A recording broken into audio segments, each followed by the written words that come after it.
Friends, நம்ம இந்த வீடியோவில் எஸ்டர்டே ரிலீஸ் ஆன லோகேஷோட டிசி படத்தோட டே 1 கலெக்ஷனும், அதே இது நேற்று 2 ட்ரைலர்ஸ் ரிலீஸ் ஆச்சு. ஒன்று விஷாலோட மகுடம், அப்புறம் சூர்யாவோட விஸ்வநாதன் சன். ஸோ இந்த 2 ட்ரைலரும் எப்படி இருந்துச்சுன்னு சொல்லி இந்த வீடியோவில் இப்போ நம்ம பார்க்கலாம்.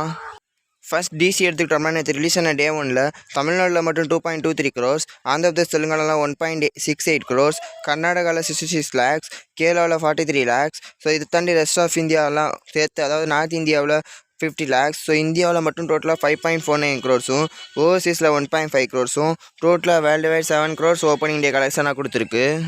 ஸோ நம்ம தமிழ் சினிமாவில் கூலி, ஜனநாயகன், ராயனுக்கு அப்புறம் 4th highest day 1 கிராஸர் A certificate ரெக்கார்டை இந்த படம் இப்போ செட் பண்ணியிருக்கு. ஸோ மூவியை பார்த்த பலருமே பார்த்தோம்னா இந்த படத்துக்கு ஒரு பாசிட்டிவ் ரிவ்யூ தான் கொடுத்துக்கிட்டு இருக்காங்க. ஸோ நீங்கள் இந்த படத்தை பார்த்துட்டிங்கன்னா உங்களுக்கு எப்படி இருந்துன்னு சொல்லி கமெண்ட்டில் சொல்லிட்டு போங்க. அண்ட் எஸ்டர்டே பார்த்தோம்னா சூர்யாவோட விஸ்வநாதன் சன்ஸ் படத்தோட ட்ரைலர் ரிலீஸ் ஆச்சு.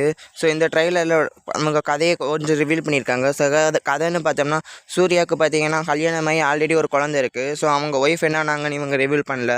ஸோ அந்த குழந்தைக்கு ஏதோ ஒரு உடம்பு சரியாமல் போயிடுது.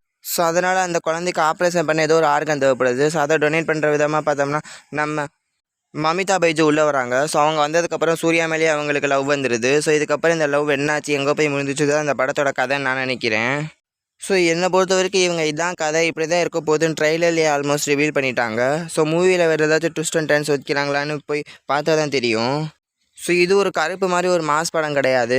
ஸோ இது ஒரு கிளாஷ் மூவி. ஸோ அந்த வகையில் பார்த்தீங்கன்னா இந்த ட்ரைலர் எனக்கு கொஞ்சம் ஓகேஸாக தான் இருந்துச்சு.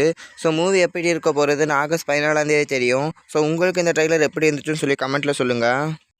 அண்ட் இந்த மூவி ஆகஸ்ட் 14 இண்டிபெண்டன்ஸ் டே ஸ்பெஷலாக ரிலீஸ் ஆக போகுது. அடுத்து அது கூட ரிலீஸ் ஆன விஷாலோட மகுடம் ட்ரைலர். ஸோ இந்த ட்ரைலர் பொறுத்த வரைக்கும் மொத்த படத்தில் 2 விஷால், ஒன்று லிங்கா, இன்னொரு பேர் தெரியல. ஸோ அந்த லிங்கா கேரக்டருக்கு ஃப்ளாஷ்பேக் அப்புறம் ப்ரெசென்ட் 2 போர்ஷன் இருக்குது. ஸோ அதில் ஒரு விஷால் ஃபேமிலி மேனாக இருக்கார், இன்னொரு விஷால் கேங்ஸ்டராக இருக்கார். ஸோ இந்த படத்தோட கதையை பொறுத்த வரைக்கும் ஏதோ ஒரு ஹார்பர் இருக்குது. ஸோ அங்கே ஏதோ ஒரு பொருளை வந்து இறக்குறாங்க. ஸோ அது இந்த 2 விஷால் பார்த்தோம்னா ஒருத்தர் வந்து நானும் இறக்க மாட்டேன், அவனை இறக்க விட மாட்டேன்னு சொல்கிறாரு. ஸோ 2 விஷால் பார்த்தீங்கன்னா கிளாஸ் நடக்க போகுது. ஸோ இதான் இந்த படத்தோட கதைன்னு நான் நினைக்கிறேன். ஸோ எனக்கு இந்த ட்ரைலரை பார்க்கும்போது அந்த லிங்கா கேரக்டர் அப்படியே மார்க் அண்டிலில் வர்ற அந்த ஆண்டனி கேரக்டர் வைப் தான் வந்துக்கிட்டு இருக்கு. ஸோ உங்களுக்கு இந்த மாதிரி இருந்துச்சான்னு சொல்லி கமெண்ட்டில் சொல்லுங்கள். அண்ட் இந்த ட்ரைலர் பொறுத்த வரைக்கும் இவங்க கட் பண்ண விதம் எனக்கு பிடிச்சிருந்துச்சு.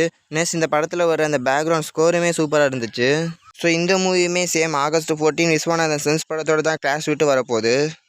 ஸோ ஃபைனலாக உங்களுக்கு விஸ்வநாதன் சன்ஸ் படத்தோட ட்ரைலர் பிடிச்சிருந்துச்சா, இல்லை மகுடம் படத்தோட ட்ரைலர் பிடிச்சிருந்தாச்சு உங்கள் ஒப்பீனியன் கமெண்ட்டில் சொல்லிட்டு போங்க.